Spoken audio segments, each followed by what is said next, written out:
Happy birthday to Tadenikawo, Ogunwusi, Prince Tadenikawo, Arole, kábíyèsí wa, ẹni ìtàn Ojaja. A dúpẹ́ lọ́wọ́ Ọlọ́run wípé birthday yìí ó ṣojú ẹ̀mí. A dúpẹ́ lọ́wọ́ Ọlọ́run wípé ó ṣojú Queen Naomi. A dúpẹ́ lọ́wọ́ Ọlọ́run nítorí pé ó ṣojú bàbá wẹ̀rẹ̀ ńlá. A dúpẹ́ lọ́wọ́ Ọlọ́run fún gbogbo oore àti ìbùkún Ọlọ́run nínú ayé kábíyèsí àti Tadenikawo àti Queen Naomi. A dúpẹ́ ní ọwọ́ Ọlọ́run nítorí pé Ọlọ́run ò fi kábíyèsí sílẹ̀ àti Queen Naomi lórí ọ̀rọ̀ Tadenikawo. Ọ̀rọ̀ yìí ó tó ọpẹ́, ó tó ìyanu. Orin ni mo wá kọ o láti fi gbé Ọlọ́run ga fún ayé Tadenikawo àti fún birthday tó ń ṣe. Ìwọ lọ́pẹ́ yẹ, ìwọ ìwọ ìwọ ìwọ ìwọ ní ìyìn yẹ fún o. Ìwọ ìwọ ìwọ ìwọ ìwọ lọ́pẹ́ yẹ o.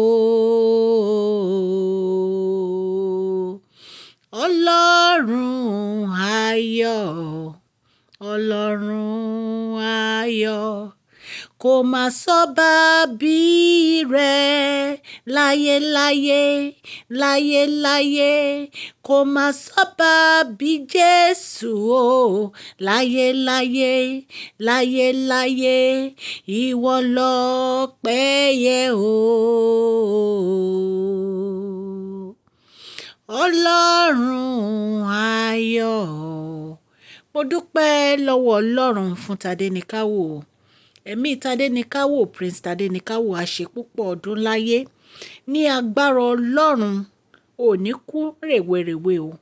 Ọlọ́run á jẹ́ kó bẹ̀rẹ̀ sí dàgbà ní inú ọgbọ́n àti ìmọ̀ Ọlọ́run. Bó bá ṣe ń dàgbà, Ọlọ́run á máa bá mi tó ẹ, á máa kó ẹ, á máa tó ẹ sọ́nà. Gbogbo iṣẹ́ kò ní báráyé nínú o. Ní agbára Ọlọ́run, àsìkò tí ò ń dàgbà yìí, ní agbára Ọlọ́run, mọ́mí ẹ wọ́n máa ní ọ̀wọ́ rere lẹ́yìn. Wàá gba àbúrò tó máa pọ̀, wàá gbobìnrin, wàá gbọkùnrin ní agbára Ọlọ́run.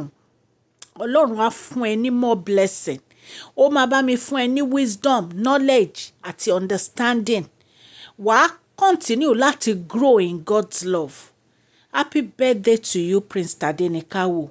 I really love you and long life and prosperity. I wish you many, many more happy returns. Happy birthday, Tadenikawo. Olúwa ṣeun o, ẹ̀yin èèyàn mi nílé, ẹ bá mi wish Tadenikawo ní happy birthday o. Ẹ̀yin náà mọ̀ wípé kábíyèsí ò fi ọ̀rọ̀ Tadenikawo ṣeré nítorí pé recently ni a rí ohun àrà èyí tí bàbá wẹ̀rẹ̀ ńlá gbé sílẹ̀ fún Tadenikawo. Ara birthday celebration náà ni. Ẹ̀yin náà wo Tadenikawo at that age. Ọmọ mà ti di billionaire. Mo dúpẹ́ lọ́wọ́ Ọlọ́run o fún kábíyèsí, fún ìtọ́jú Tadenikawo. Mo dẹ̀ dúpẹ́ lọ́wọ́ Ọlọ́run fún Queen Naomi fún ìtọ́jú Tadenikawo. Inú mi dùn, ayọ̀ mi kún láti celebrate Arole Odùduwà, Prince Tadenikawo.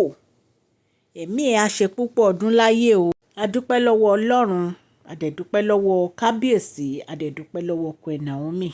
Ẹ̀yin èèyàn mi, àmọ́ ọ̀rọ̀ yìí wá láti iléeṣẹ́ Mashola Gist TV. Kí Ọlọ́run kí ó ràn gbogbo wa lọ́wọ́. Àmín.